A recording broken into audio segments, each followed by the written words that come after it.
bem, galerinha? Estamos aí de volta com mais uma aula. Nessa aula de hoje nós vamos falar sobre curvas de aquecimento e resfriamento. Vamos falar sobre como a pressão influencia na mudança do estado físico da matéria e vamos construir o diagrama de fases, beleza? Acompanha comigo aqui.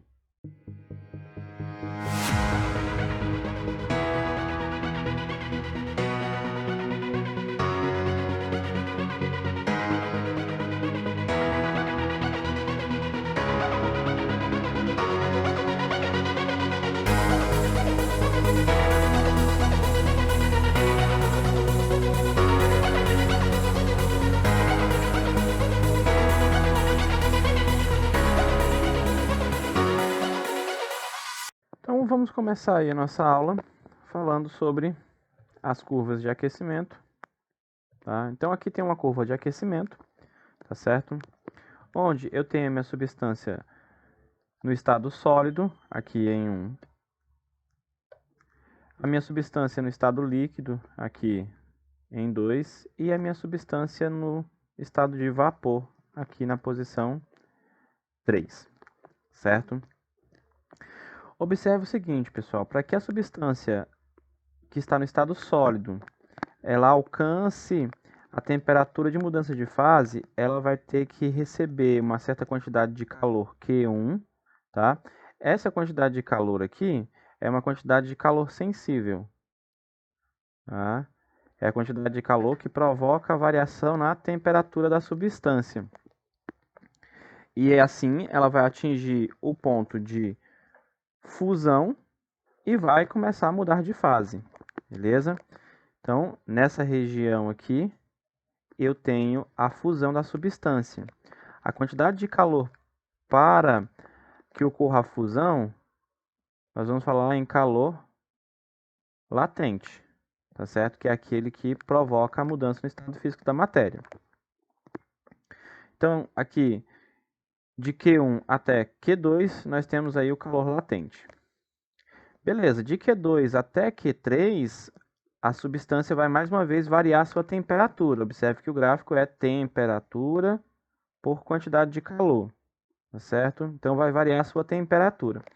Variou a temperatura, então aqui nós vamos ter calor sensível. Mais uma vez. Até que essa substância atinja a temperatura de ebulição, aqui nesse ponto, beleza? E aí nós vamos ter a vaporização. Nesta região, nós vamos ter o calor latente, que é a energia necessária para provocar a mudança completa da substância do estado líquido para o vapor. Aqui na região 3, depois que a substância passou inteiramente do estado líquido para o vapor, a temperatura da substância pode aumentar. Então aqui nós vamos ter calor sensível. Beleza? Então é dessa forma que a gente analisa este gráfico quando a substância ganha energia. É uma curva de aquecimento. A minha substância pode perder energia. Dessa forma nós vamos ter uma curva de resfriamento. Então nós vamos começar aqui do vapor, beleza? Então aqui no vapor eu vou ter que fazer com que a temperatura dele diminua até ele atingir este ponto aqui, beleza? E vai ocorrer a mudança de fase, ele vai para o estado líquido. Vou ter que diminuir a temperatura dele para que ele mude de fase e chegue no estado sólido. A primeira parte aqui nós temos a condensação, beleza? Lembrando que para diminuir a temperatura da substância até que ela atinja a temperatura de condensação, nós vamos falar em calor sensível. E a temperatura da substância diminui, atinge a temperatura de condensação, tá certo? E ela vai mudar de fase. Então, esse Q1 é sensível. De Q1 até Q2, nós vamos ter uma quantidade de calor latente. Essa quantidade de calor é que vai provocar a mudança no estado físico da matéria. De Q1 para Q3, nós vamos ter variação na temperatura. Então, aqui, de novo, nós temos o calor sensível. Aí, a substância vai mudar de fase quando atingir aqui a temperatura de solidificação, beleza? De Q3 para Q4, então, nós vamos falar aí do calor latente, que é aquele responsável por provocar a mudança de fase na substância. Depois que a substância passou completamente do estado líquido para o estado sólido, a gente pode continuar resfriando essa substância, fazendo sua temperatura diminuir ainda mais. Se a temperatura diminui, mais uma vez nós vamos falar sobre calor sensível. Beleza? Então, assim a gente encerra a ideia da curva, tanto de aquecimento, que é quando a substância ganha energia, quanto de resfriamento, quando eu preciso tirar essa energia para provocar essa mudança no estado físico da matéria. Vamos falar agora sobre o diagrama de fases. Para iniciar, nós vamos falar sobre a curva fusão e solidificação e entender como é que a pressão influencia nessa curva. No primeiro momento, nós vamos falar de substâncias que reduzem o volume ao fundir, né? Ou seja, vai reduzir o volume quando eu passo a substância do estado sólido para o estado líquido. Para essas substâncias, a água nós vamos utilizar ela como exemplo clássico. Um aumento na pressão provoca um abaixamento do seu ponto de fusão. Então aqui eu tenho o meu gráfico que vai relacionar pressão e temperatura. Aqui então está a minha curva que vai representar a fusão e solidificação. Neste ponto A, nós vamos ter o equilíbrio, tá? Aí está ocorrendo a passagem do estado físico da substância. Então, eu vou ter o equilíbrio sólido-líquido. No ponto B, que está abaixo da curva, nós vamos ter a substância no estado sólido e no ponto C, acima da curva, nós vamos ter a substância no estado líquido. Segundo caso, substâncias que expandem o volume ao fundir. Para essas substâncias, que são a grande maioria na natureza, um aumento da pressão provoca uma elevação no seu ponto de fusão. Então, sobre a curva, nós temos aqui o ponto A, tem um ponto B que está acima da curva e tem o ponto C que está abaixo da curva. Sobre o ponto A, eu tenho o equilíbrio sólido-líquido mais uma vez. No ponto B, a substância está no estado sólido. E já no ponto C, a minha substância vai se encontrar no estado líquido. Beleza? Agora vamos falar sobre a vaporização e condensação. Para todas as substâncias puras, um aumento de pressão acarreta uma elevação em sua temperatura de ebulição. Tá aqui mais uma vez o meu gráfico pressão por temperatura. E aí nós vamos analisar o comportamento da substância sobre esta curva. No ponto A, B e C. Ali no ponto A nós temos o equilíbrio vapor-líquido, né? Então eu tenho aqui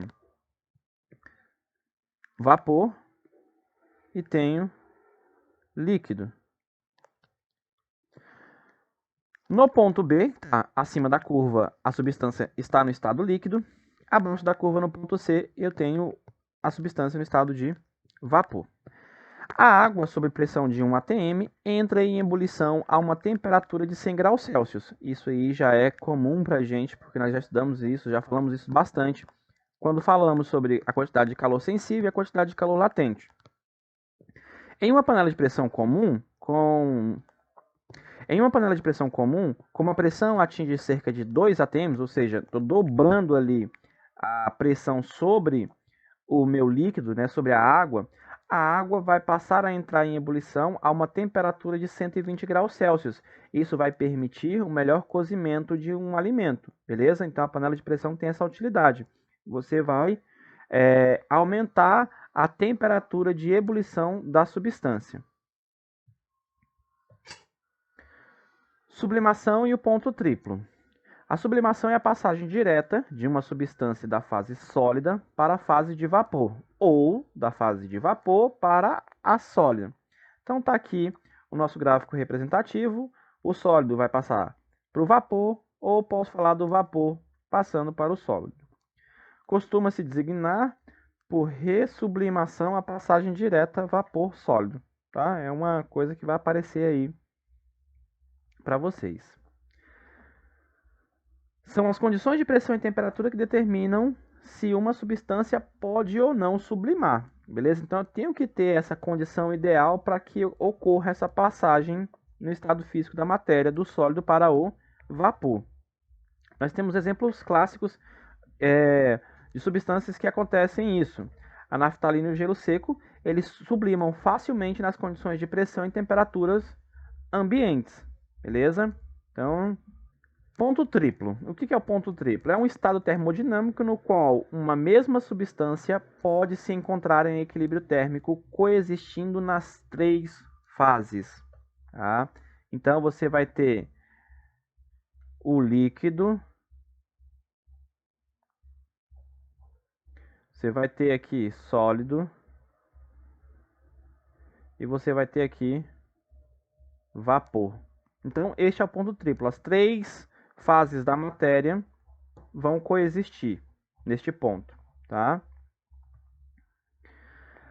Por exemplo, a água sobre a pressão de 4,6 milímetros de mercúrio, né, e uma temperatura de 0,01 graus Celsius, vai apresentar essas 3 fases simultaneamente, beleza? Então eu tenho aí que ter as condições ideais. Eu vou ter que mexer na pressão e vou ter que mexer na temperatura para conseguir alcançar esse ponto triplo. Curva de sublimação. A curva de sublimação para substâncias puras inicia-se nas vizinhanças do zero absoluto e estende-se até o ponto triplo. Essa curva vai estabelecer o equilíbrio entre as fases sólida e de vapor. Então, tá aí o gráfico pressão por temperatura, onde a minha temperatura nesse gráfico está em graus Celsius, tá? Eu tenho, então, aí a minha curva de sublimação, que está próximo aqui do zero absoluto, tá? Que é o menos 273 na escala Celsius. Então, aqui eu tenho o ponto triplo, onde vai coexistir a substância no estado líquido,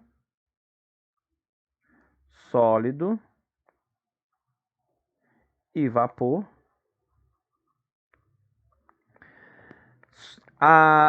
Sobre esta curva, né, eu vou ter a coexistência do vapor e da substância no estado sólido. Aqui no ponto B, a substância vai estar no estado sólido. E no ponto C, eu vou ter aqui, então, vapor. Beleza? Então, tá aí a nossa curva de sublimação. Então, vamos construir agora o diagrama de fases. Tá? Então, eu vou ter aqui a minha curva de sublimação. Aqui eu tenho a curva de fusão e aqui eu tenho a curva de ebulição, tá? Então, eu tenho a curva de sublimação em rosa, a de fusão em verde e a de ebulição em azul. Onde as 3 curvas se encontram é o meu ponto triplo, tá? Onde eu vou ter a coexistência da substância no estado líquido, sólido e vapor. Este ponto A, que está entre a curva de fusão e a curva de ebulição, a minha substância vai estar no estado líquido. Beleza?